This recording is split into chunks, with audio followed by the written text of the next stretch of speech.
से जांच की जाए तो कहीं न कहीं दलितों की सीट पे कोई ना कोई मनवादी बैठा है।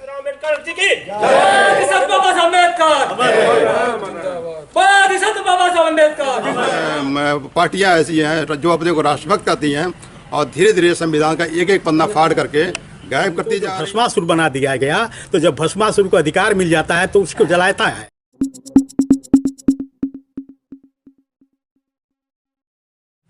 आज 26 नवंबर को भारत का संविधान तैयार हुआ था, इसलिए हम लोग इकट्ठा हैं भारत के संविधान दिवस को मनाने के लिए। संविधान का तात्पर्य ये होता है कि जिस देश का संविधान है उस देश के सभी आदमी एक सिंपल से नियम के तहत जो है संचालित होते हैं, जिसमें वो उनको जो है एक ऑफिशियल या संवैधानिक भाषा में उठना बैठना है, बात करना है और एक मानवता को बढ़ावा देना है। हमारा संविधान जो है वेलफेयर कॉन्सेप्ट लिए हुए है, लोक कल्याण की भावना को इसमें पिरोया गया है और हमारा संविधान जो है विश्व के सभी देशों से सर्वश्रेष्ठ संविधान है, क्योंकि यहाँ पे 6000 से ज़्यादा जातियाँ हैं और तमाम तरह के समुदाय हैं जिनके कल्चर अलग अलग हैं, भौगोलिक परिस्थिति अलग अलग है, सबके विचार अलग अलग हैं, लेकिन इस संविधान के तहत सबको एकता में पिरोया गया है। इसलिए यूनिवर्सिटी इन डाइवर्सिटी कहा जाता है इसको, जो है समानता विषमता में समानता।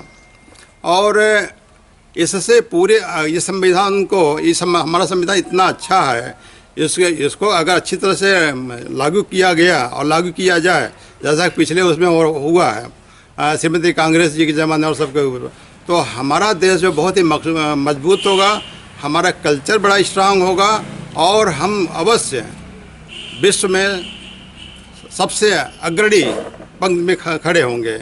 लेकिन दुर्भाग्य ये है कि इधर कुछ पार्टियां ऐसी हैं जो अपने को राष्ट्रभक्त कहती हैं और धीरे धीरे संविधान का एक एक पन्ना फाड़ करके गायब करती जा रही हैं, हमारा अधिकार खत्म करती जा रही है। उसमें आपको जो है यदि इस तरह के हो रहे हैं तो आपको विरोध तो करना चाहिए ना। हाँ, विरोध करेंगे हम विरोध करेंगे। कब करेंगे? अब करेंगे। अभी तक तो जागरूक लोगों किया जा रहा है। हम करीब 2.5 लाख लोगों से जुड़े हुए हैं और हमेशा चैट करते हैं, इसके अलावा पेपर पत्रिकाओं में पढ़ते हैं, तमाम मीडिया हमारे जो है उसको देखते हैं। तो मैं ये कहूँगा कि एक समय था जब एक विशेष वर्ग को 3000 साल तक एक तरफा आरक्षण मिला और एक समय है कि आज भारत में सिर्फ 2% लोगों को, पूरे भारतवर्ष के 2% लोगों को सरकारी नौकरी दी जाती है, जिसमें 2% में कुछ प्रतिशत आरक्षण दलितों को दिया जाता है, कुछ प्रतिशत आरक्षण बैकवर्ड क्लास को दिया जाता है और कुछ प्रतिशत आरक्षण जनरल वालों को दिया जाता है। लेकिन उसमें भी कुछ लोगों के पेट में मरोड़ है। मरोड़ इस बात का है 2% जो बहुजन है वो इस देश के बहुसंख्यक है, 95% बहुजन इस देश में रहते हैं, लेकिन उस 2% आरक्षण में उसमें भी बंटवारा हुआ है। उसमें भी कुछ सीटें जनरल वालों के पास है, कुछ सीटें ओबीसी के पास है, कुछ सीटें एससी के पास है। लेकिन आज भी अगर देखा जाए, उसकी मूल रूप से जांच की जाए तो कहीं ना कहीं दलितों की सीट पे कोई ना कोई मनवादी बैठा है। इस प्रकार से दलितों का नेता डॉक्टर अंबेडकर को कहना एक प्रकार का गलत है। बाबा साहब ने किसी दलित के लिए जो किया है वो बहुत अच्छा किया है, लेकिन इस प्रकार से सिर्फ दलितों का नेता कहना गलत है, क्योंकि बाबा साहब ने एक कानून बनाया है, संविधान। सम मतलब एक बराबर और विधान का मतलब कानून। संविधान बनाया है, जो आरक्षण 3000 सालों तक एक वर्ग खा रहा था उसी आरक्षण को बांटने का काम किया बाबा साहब ने। तो इस प्रकार से हम बाबा साहब को सिर्फ दलितों का नेता नहीं कह सकते। देखिए, BR राव ने जो इंटरनेशनल कोर्ट ऑफ जस्टिस से उन्होंने राजेंद्र से कहा, राजेंद्र प्रसाद से, अगर बाबा साहब संविधान सभा में नहीं रहेंगे तो संविधान का कोई अस्तित्व नहीं है। और BR राव के कहने पर तब जाके उनको बम्बई से उनको चुनाव किया गया बाबा साहब को, तब जाकर वो मेंबर बने और उनको अध्यक्ष बनाया गया। इसलिए नहीं कि बाबा साहब को BR राव ने कहा था, इसलिए कि बाबा साहब से योग्य कोई आदमी था ही नहीं और एक आदमी ब्रिटेन का था जो उनके सिमिलर था। तो जब उनके पास लोग गए तो उन्होंने कहा, जब बाबा साहब तुम्हारे घर के हैं तो मेरे पास क्यों आए? इसलिए मजबूरी में बाबा साहब को संविधान समिति का अध्यक्ष बनाया गया, निर्माण समिति का अध्यक्ष बनाया गया और बाबा साहब ने संविधान बनाया। देखिए, संविधान में हमारे जो संविधान है उसमें परिवर्तन किया जा सकता है, लेकिन संविधान के जो मौलिक रूप है उसमें चेंजिंग नहीं किया जा सकता। इसमें सुप्रीम कोर्ट का डिसीजन है कि संविधान के जो मौलिक अधिकार हैं, जितने भी सारी चीज़ें हैं, उसके मूल ढांचा में परिवर्तित नहीं किया जा सकता। अभी जो भी परिवर्तन हो रहा है यह एक समझ लीजिए एक तरह से उनके अंदर देश है, और देश के कारण ही जो भी बन पा रहा है, लोग चेंज कर रहे हैं। इसका हम सभी लोगों को विरोध करना चाहिए, और अगर विरोध नहीं करेंगे तो ये लोग अपनी मनमानी करते रहें। और बाबा साहब ने जो अधिकार दिया उनकी कमी नहीं है, ये सारी कमी हम लोगों की है। हमने जो अपना अधिकार उनको दिया उसके वजह से वो मोटे हो गए हैं, वरना वो कुछ नहीं कर पाते। जब हमारी सरकार रहती तो हम अपने संविधान को बचाते, लेकिन हमने जो उनके सरकार बना दिया गया, उनको जो भस्मासुर बना दिया गया, तो जब भस्मासुर को अधिकार मिल जाता है तो उसको जलाता है, तो वही जलाने का काम कर रहे हैं। और अगर हम उनको मत नहीं देते, अगर मत नहीं देते, उनकी सरकार नहीं बनती है, जब सरकार नहीं बनती तो कुछ नहीं कर पाते। तो हमको सचेत होना चाहिए। हमको अगर सचेत नहीं रहेंगे, उनको नहीं देना चाहिए जो हमारे खिलाफ हैं, जो हमारे संविधान की रक्षा नहीं करते हैं बल्कि संविधान को अमेंड कर रहे हैं। इसलिए हमें जन जन जाके इसकी जागृत करना होगा और बताना होगा कि जो हमको मताधिकार बाबा साहब ने दिलाया था, अगर बाबा साहब नहीं होते तो हमको मताधिकार भी नहीं प्राप्त होता। सीधे शब्दों में आप ये जानें कि संविधान क्या होता है। वह लिखित या अलिखित नियमों का समूह होता है जिससे किसी देश की व्यवस्था को सुचारू रूप से संचालित की जा सके। भारत का संविधान, जिसे हम कॉन्स्टिट्यूशन ऑफ इंडिया कहते हैं, संविधान है। सम का मतलब होता है बराबर, विधान का मतलब विधि या व्यवस्था या कानून।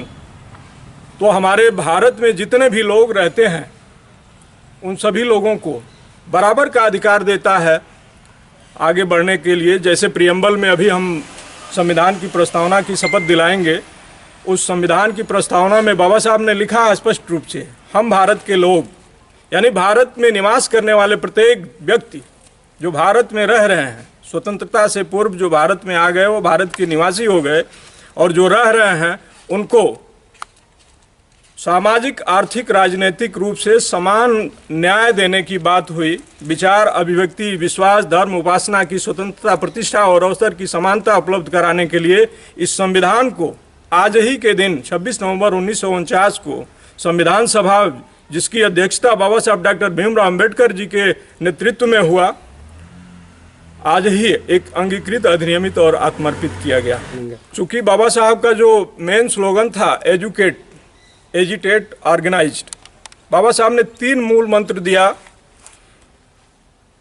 कि शिक्षित करो, और शिक्षित जब कर लिए हो तो आप उद्वेलित हो कि आपकी क्या एलिजिबिलिटी है। उस एलिजिबिलिटी के आधार पर आप जज बनना चाह रहे हो, आप डॉक्टर बनना चाह रहे हो, इंजीनियर बनना चाह रहे हो, मास्टर बनना चाह रहे हो, प्रधानमंत्री, एमएलए, सांसद बनना चाहते हो।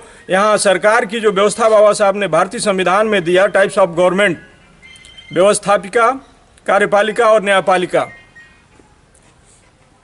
व्यवस्थापिका का दायित्व तो बनता है जिसे हम इलेक्ट करके भेजते हैं, सांसद विधायक जो जाते हैं सदन में, इनको हमने चुनने का काम किया, और चुन करके इसलिए भेजा गया। संवैधानिक व्यवस्था के तहत बाबा साहब ने व्यवस्थापिका का इसीलिए गठन किया था कि वो जाएंगे सदन में और हमारे जो लोग हैं, जो भारत के लोग हैं, इनके हक और अधिकार की लड़ाई के लिए आवाज़ उठाएंगे।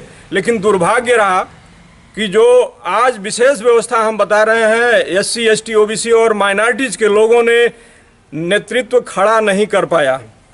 चुनाव होता है, लोक लुभावन पार्टियां स्लोगन देती हैं, उस स्लोगन के आधार पर लोग आते हैं और जात विशेष जो उस क्षेत्र में रह रहे हैं, उस क्षेत्र विशेष में जो है उस जातियों का सर्वेक्षण कराते हैं, कितना इनका पॉपुलेशन है, कितना वोट है, किस जाति के करिंदे को उतारा जाए, और वह उतर करके जो है वहाँ लोग जब जाएगा वह जाति के नाम पर वोट मांगेगा, और वोट मांग करके जो है सदन में जाएगा, और एक हमारा अस्थायी रूप से गुलाम होगा जो न बोल सकता है, न सुन सकता है, न चल सकता है, लेकिन एज ए रबर स्टैम्प वह सदन में उपस्थित रहेगा। हम लोगों ने जो आप बताए कि हम संविधान कैसे बताएंगे, ग्रामीण अंचल में जा करके अपने लोगों को कैसे समझाएंगे, तो सबसे बड़ी कमी जो बाबा साहब की व्यवस्था है उस व्यवस्था के जो पाल्य हैं, जो सांसद विधायक हैं, ये सांसद विधायकों ने हमारा प्रतिनिधित्व किया ही नहीं, हमने अपना प्रतिनिधित्व खड़ा ही नहीं किया। और जब तक हमारा प्रतिनिधित्व खड़ा नहीं होगा तब तक हमारे हक और अधिकार को सदन में उठाया नहीं जाएगा। इसलिए व्यवस्था बाबा साहब ने व्यवस्थापिका को दिया। बाबा साहब ने जो संविधान दिया